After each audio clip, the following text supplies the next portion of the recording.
What's up guys, it's Edge, and if you've been watching any of my Let's Play series, you'll know that I came up with and built a new mob system over there, so I thought I'd do a tutorial of that. And right here, I've built it out in wool, one level of it. It's slightly more compact and more regular in shape than the other tutorial mob system that I have a tutorial on.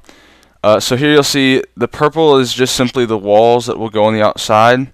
The red is all the spawning area. The blue are center pillars that stops spiders from spawning at all. And the white is where the water streams will flow, and the green is where you would place the water. It works out really well because if you put 4 buckets of water in like this, it will all flow evenly to the center hole where the mobs will fall down. So it's fairly compact, and it still is highly efficient because each mob only has to walk a single block to fall into the water stream, where they will then be pushed into the opening. Alright, so now we're going to go ahead and build this. I'm sure some of you can figure it out just by looking at it, but we're going to build it anyway. So the first thing we're going to do is build a base, which is going to be I think 9 by 9 base. Sorry about that. 1 2 3 4 5 6 7 8 9, and then 1 2 3 4 5 6 7 8 9, and I'm just gonna go ahead and fill this in. Okay, so now that we have our base, we're gonna punch out the middle hole, which is gonna serve as the drop for all the mobs, like that. Then we're going to build spawn pads, which are going to be in 3 by 3 squares diagonal from the center hole, like this, all the way around the whole thing. And we're going to build these 2 blocks high, and then put pillars in the center of each one. Alright, now that is done, we're going to do the outside ledge that goes all the way around the whole thing. Again, it's 2 blocks high, so it's the same height as these spawning pads, and we just go all the way around, include the corners on it. You don't have to, but in my design, that is what I chose to do. Alright, so we've built the ledge all the way around like that, and very similarly, we're going to build a wall around the whole thing. But if you want to save your resources, you can skip the corners like that, and and like that, and keep going all the way around until you've made a complete square. Alright, so that's it for the first layer. Next, what you're gonna do is or what I find helpful is raise these pillars up 2 blocks. You can do this before or after you put the roof on, but if you do it before, it makes your life a little bit easier when making the next layer. You just go like this, and we're going to put a roof on it, which is going to be 1 block above that outside wall, and just going to fill in this whole thing. So when you're finished, it should look just like this, and you can continue to make pads around where these blocks were. When you make the pads, you'll find that you don't have to worry about the trenches at all, the water trenches that is, because they'll already be formed by the outline of the pads. I'm just going to go ahead and build this up a couple more layers before the demonstration. Just as a quick note, if you are really short on resources, instead of putting these 2 pillars there, you can put a house slab instead of the pillars. It'll act the same way in that it will stop spawning of spiders. Either or, make your choice. I used the pillars because it was easier to go from layer to layer just by building up on the pillars and having those as guidelines, but it's up to you. Also, as a side note, I know Etho did a similar design to this, but mine is different enough that I decided to post it. Please don't put any comments about you stole this from Etho or anything like that. I did not steal it from him. This is original and entirely my idea. If it does happen to look similar to someone else's, then sorry about that. I would never steal someone's idea like this on purpose.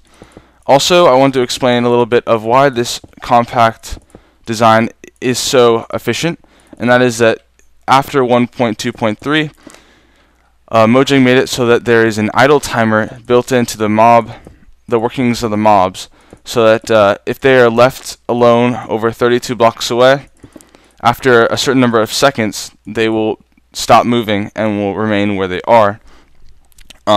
This is efficient because they only have to walk 1 block to get into these water trenches, which I'll put in right now. They only have to walk 1 block, so it's very likely that they will make it to that 1 block before the idle timer kicks in and stops them from moving any farther. Alright, a couple last tips. First off, if you want to make this into a good XP farm, you're going to want to put a vine at the bottom with buttons on either side, or you can also use signs or anything that will stop the vine from growing. This will cause the mobs to not take any fall damage if they're spawned on the upper layers. Now, if you're looking to kill these mobs or even damage them, one quick thing that you can do is a little fall drop thing that will help to kill the mobs or injure them. How you make this is by putting a stair at the end of a stream or anywhere in the stream. Then you need a sign and some water and some blocks to put around it. So go ahead like this and put a block here like this. This is just something that I like to do that helps the mobs get pulled into the water elevator. So you see here that the mobs will get pulled by the stream and get pushed up the stair to on top of the stair and pulled by this water stream. They will then be pulled by, they'll then go up with a series of alternating water and signs. So here we would put a sign, and then 1 layer up we will put water, and then we would keep going like this all the way up, sign, water. And basically what this does is, since mobs have to swim in water, it's like they're constantly holding spacebar, so you can test it with yourself, and they'll float right up, and the signs will keep them from drowning because they'll give them little air pockets. Alright, so at the top here I just had a quick little 2 blocks of water with a sign at the end so it won't pour all the way down, and they will all fall down here and probably hit this block right here. So I might extend that one more. But one last quick tip. For this design, it's really easy if you want to slow down the rates. Basically a shut-off switch. You can have a lever hooked up to a vertical redstone wire like this. So right now it's on because the piston is extended, covering the top hole. And then if you were to flip the switch again, now you can say it's off or reduced, and the hole is opened, letting light in through all the layers, which I'll show you does a pretty good job of lighting it up. You can take a look at the light levels here. It only goes down to spawnable in the corners because the light level has to be under 8 for a mob to spawn. So it significantly reduces the rates. This is if you have multiple systems and you want to shut off one and increase power to the other, or whatever, if you want to use this. Okay, so now this is complete and I want to do a little demonstration. So I'm going to take it off peaceful. I had it on peaceful so that no slimes would spawn. And I need to stay at least 20 blocks away from the system for it to work at full capacity. Because if you didn't know this already, mobs will spawn only if you are 20 blocks or more away from that area. So basically just stay out of 20 blocks area range. So I'm going to sit right here for a couple of minutes. You can see they're already starting to poke at the bottom. Sometimes they get a little bit stuck on those vines, but they'll eventually be pushed out. You can see they're being pushed out now pretty quickly.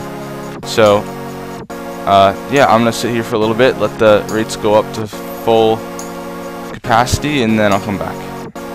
Alright, so I've been sitting here for a while, and as you can see the rates are extremely high. Finally got up to full capacity. All the mobs are going up,